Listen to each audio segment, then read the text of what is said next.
السلام علیکم ناظرین. خوب گھٹا چھائی ہوئی ہے. یہ بھی ادھر بھی دیکھ سکتے ہیں. میں شیشے کے اس میں بیٹھی ہوئی ہوں بس اسٹاپ میں, اور واک پہ نکلی ہوئی ہوں. میں نے سوچا یہ واک کا ٹائم کیوں ضائع کیا جائے, تھوڑا سا بیٹھ گئی میں, تھوڑا سا آپ سے بات چیت کر لوں. شروع کرتی ہوں. بسم اللہ الرحمن الرحیم. رب اشرح لی صدری ویسر لی امری واحلل عقدۃ من لسانی یفقہوا قولی. اللہم صلی علی محمد وعلی آل محمد کما صلیت علی ابراہیم وعلی آل ابراہیم انک حمید مجید. اللہم بارک علی محمد وعلی آل محمد کما بارکت علی ابراہیم وعلی آل ابراہیم انک حمید مجید. یہ تذکرہ ہے کمیونزم کا. کمیونزم آیا اور اس نے ایک دنیا کو اپنی لپیٹ میں لیا, لیکن اس کے کیا اثرات تھے, ان کا کیا ایجنڈا تھا, یہ میں نے پڑھا ہے. لیکن اس وقت مجھے اس سے بحث نہیں ہے, بلکہ اس بات سے ہے کہ جس وقت روس میں کمیونزم کا پورا ہولڈ ہو گیا تو وہاں پہ قرآن کریم کا رکھنا منع ہو گیا. قرآن مجید رکھنے والوں کو سزا ہو جاتی تھی, اور سخت سزا ہو جاتی تھی, پھانسی بھی لگا دی جاتی تھی. تو ہوا یہ کہ اب وہ تو رہا نہیں, پڑھنے کا ناظرہ پڑھنے کا تو سلسلہ ختم ہو گیا. لیکن وہاں کے لوگوں نے جو قرآن سے محبت کرنے والے تھے, وہاں کے جو علماء کرام تھے, انہوں نے کام یہ کیا کہ بچوں کو انہوں نے پڑھانا شروع کیا. کس طریقے سے کہ وہ کوئی جیسے موٹر میکینک کا, اس میں کوئی میکینک بننے کے لیے چلا گیا بچہ, وہاں پڑوس میں کوئی استاد رہتا تھا, اس نے آ کے اس کو پڑھایا.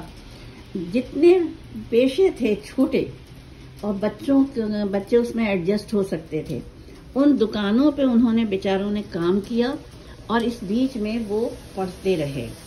اور ایک وقت آیا کہ اس معاشرے کا ہر بچہ جس سے قرآن چھین لیا گیا تھا, اس معاشرے کا ہر بچہ حافظ قرآن بن گیا.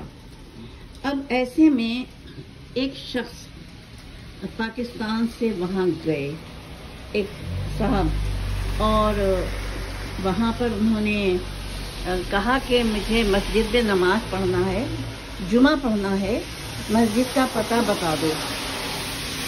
تو انہوں نے کہا, ان کے جو میزبان تھے, کہ یہاں پہ مسجدیں ساری گودام میں بدل دی گئی ہیں, اور ورکشاپ بن گئے ہیں, اور دیگر اس میں وہ استعمال ہو رہی ہیں. مسجد کا استعمال ممنوع ہے, نماز پڑھنا ممنوع ہے.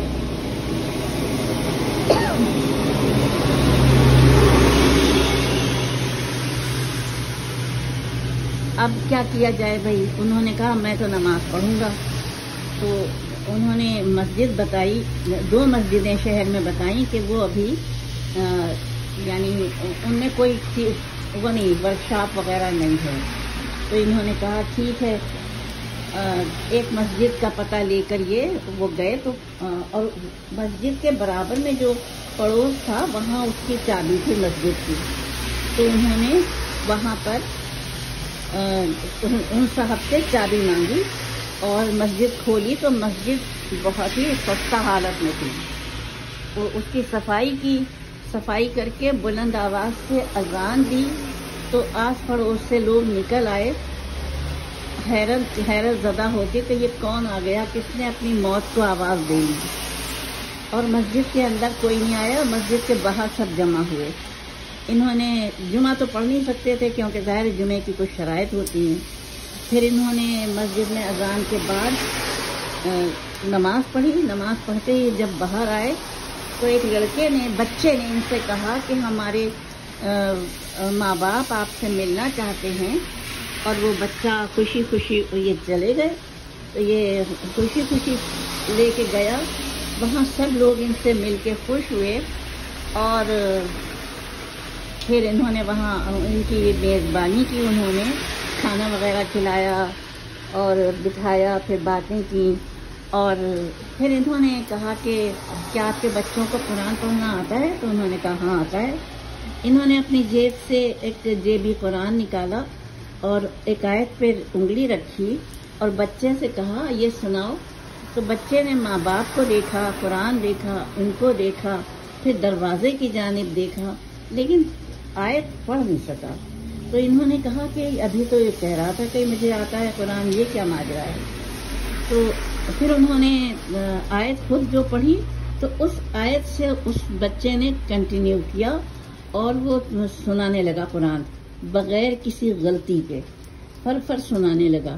تو انہوں نے حیرت سے دیکھا بچے کو, پھر پوچھا اس کے والدین سے کہ آخر یہ کیا ماجرا ہے کہ یہ میں نے قرآن دکھا کے پوچھا تو اس نے نہیں سنایا جبکہ یہ ویسے پڑھ رہا ہے.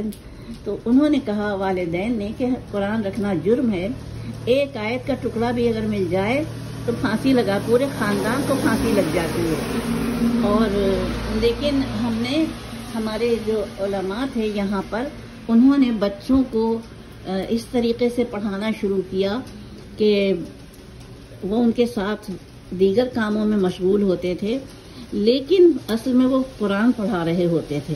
ظاہر میں وہ کچھ کام کر رہے ہوتے تھے لیکن اصل میں قرآن پڑھا رہے ہوتے تھے. اس طرح ہمارے معاشرے کا, مسلم معاشرے کا بچہ بچہ حافظ قرآن ہے. مجھے اتنا اچھا لگا یہ پڑھ کے قصہ, میں بتا نہیں سکتی ہوں. ویسے تو میں نے کمیونزم کا پڑھا ہے یہ, لیکن دیکھیے یہ ظالمانہ نظام کتنی جلدی اپنے انجام کو پہنچتے ہیں. آج وہ لوگ نہیں ہیں جنہوں نے کمیونزم رائج کیا, آج سب کے سب اپنے اس جہان میں جا چکے ہیں. تو ان کے ساتھ کیا معاملے ہیں یہ تو اللہ ہی بہتر جان سکتا ہے. لیکن آپ اس چیز کو دیکھیے کہ قرآن کی حفاظت کا وعدہ پروردگار کا ہے. اس نے ناظرہ پڑھنے پہ پابندی لگی تو اس معاشرے کے علماء نے بچوں کے سینوں میں قرآن کو محفوظ کر دیا اور یہ اللہ کا وعدہ پورا ہو کے رہا کہ ہم ہی حفاظت کرنے والے ہیں. یہ ہماری کتاب ہے, یہ ہمارا کلام ہے, ہم ہی اس کی حفاظت کرنے والے ہیں. میں اپنے رب کی شکر گزار ہوں کہ میں نے آج یہ پوسٹ آپ کے لیے بنائی. مجھے اچھا لگا کہ قرآن کے لیے لوگوں نے قرآن کو گھر سے پشت نہیں ڈالا یہ کہہ کے کہ سختیاں ہو گئی ہیں, یہ ہے یا وہ ہے.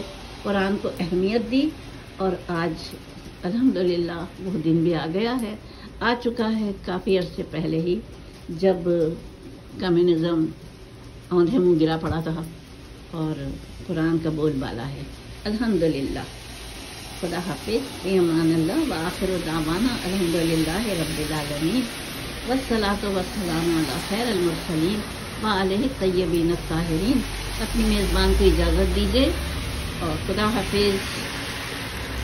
بارش ہو رہی ہے خوب چھماچھم اور میں بیٹھی ہوئی ہوں شیشے کے کیبن میں بنا رہی ہوں. جب بارش رکے گی تو تھوڑا سا واک کروں گی اور پھر گھر چلی جاؤں گی. خدا حافظ.